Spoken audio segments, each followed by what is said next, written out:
La donne a donc changé concernant les voyages hors Europe. Il y a une semaine, l'Union donnait son feu vert pour les départs vers 15 pays considérés comme sûrs. Seulement voilà, aujourd'hui, les autorités belges recalent cette liste. Du coup, les voyages de et vers ces pays restent interdits jusqu'à nouvel ordre. Ugango, bonsoir. Dans cette liste, on retrouve notamment des pays du nord de l'Afrique. Oui, pour le nord de l'Afrique, il y a par exemple le Maroc, l'Algérie, la Tunisie ou encore plus bas dans l'Afrique, le Rwanda. Pour l'Europe, cela concerne la Serbie, le Monténégro ou encore la Géorgie. En Asie, c'est le Japon, la Chine, la Corée du Sud, la Thaïlande. Pour l'Amérique du Nord, le Canada, l'Amérique du Sud, l'Uruguay. Et enfin, en Océanie, c'est la Nouvelle-Zélande et l'Australie. Pas question donc pour les Belges de se rendre dans la liste des 15 pays que je viens de vous citer.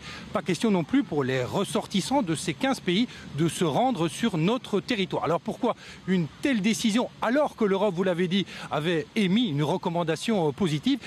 Tout simplement parce que le groupe d'experts estime que pour 10 de ces 15 pays, les conditions sanitaires ne seraient pas suffisamment sûres. Pour 5 autres pays, c'est un principe diplomatique qui a prévalu. Il faut savoir que 5 de ces pays n'accueillent pas des Belges sur leur territoire. La Belgique applique tout simplement un principe de réciprocité. Ça, c'est évidemment une décision belge. Mais vous le savez, d'autres pays européens pourraient, eux, suivre cette recommandation et accueillir ces ressortissants de ces 15 pays et donc des étrangers par voie terrestre pourraient très bien arriver en Belgique. Alors, dans ce cas-là, quelle sera l'attitude de la Belgique? Je vous propose tout de suite d'écouter la réaction de Philippe Goffin, notre ministre des Affaires étrangères. C'est vrai qu'il y a des pays qui ont une autre politique que la nôtre. Je prends le cas des Pays-Bas où il y a manifestement zéro restriction, donc par rapport à la liste des 15 États retenus.